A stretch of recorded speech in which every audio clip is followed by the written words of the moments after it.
Hello friends, అందరికీ నమస్కారం. ఈ తెలుగు లైఫ్ స్టోరీ వింటున్న ప్రతి ఒక్కరికి థ్యాంక్ యూ సో మచ్. అలాగే విశ్వానికి కృతజ్ఞతలు. మీ జీవితానికి మీరే విజేత. ఎస్, మీకు ఎవరు పోటీ కాదు. ఎవరి జీవితం వారిదే. మీరు అనుకున్నది సాధించడానికి మీకు మీరే పోటీ. ఒక్కొక్కరు ఒక విషయంలో తమ లక్ష్యాన్ని తిరిగి వ్రాసుకొని ఎన్నో అవార్డులు పొందడం జరిగింది. మీరు కేవలం జీవించడానికి ఎన్నో ఇబ్బందులు పడుతూ ఉస్సరమంటున్నారు. ఎందుకిలా? మీ లక్ష్యం సరిగ్గా లేదు. మీకు పిట్ట మాత్రమే కనిపిస్తుంది, కన్ను కాదు. మీరు కొట్టాల్సింది కన్ను మాత్రమే. మీకు కావాల్సింది ముందు ఎంచుకోండి. అది డబ్బు, సంపద అయినప్పుడు ముందుగా దానిని ప్రేమించండి, ఆశించండి. అదే లోకంలో మారిపోండి. అప్పుడే అది మీ సొంతం అవుతుంది.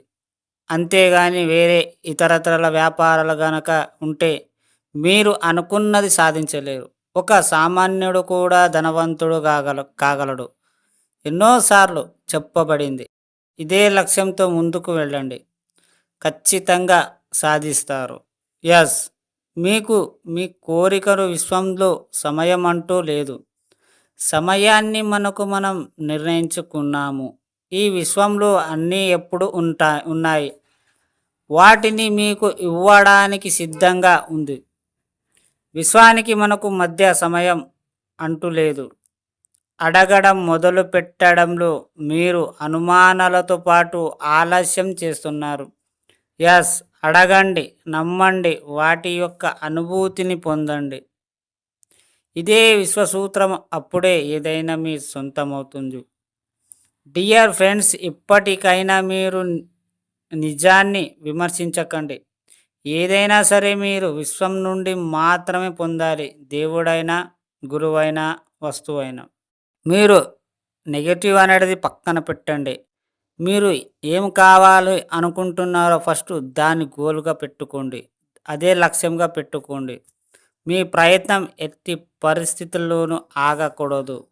ఇక్కడ మీరే దేవుడు, మీరే సృష్టికర్త. ప్రతి ఒక్కటి మీరే. మీ లోపలనే అన్నీ దాగి ఉన్నాయి. మీరు బయటికి తీస్తే ఖచ్చితంగా మీరు అనుకున్నది సాధిస్తారు. కానీ కొంచెం టైం పడుతుంది దానికి కూడా.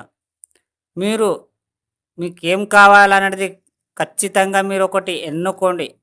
దాన్ని సమయం కేటాయించండి దానికి. ప్రతిరోజు విశ్వంతో నమ్మకం పెట్టుకొని ఆ పని చేయండి. ఎందుకంటే నమ్మకం లేనిదంటూ ఏమీ లేదు. మీ మీద మీకు నమ్మకం ఉంటే ఏ పని అయినా చేయవచ్చు. అర్థమైంది అనుకుంటా. ఈ స్టోరీ విన్న ప్రతి ఒక్కరికి థ్యాంక్ యూ సో మచ్. అలాగే విశ్వానికి కృతజ్ఞతలు.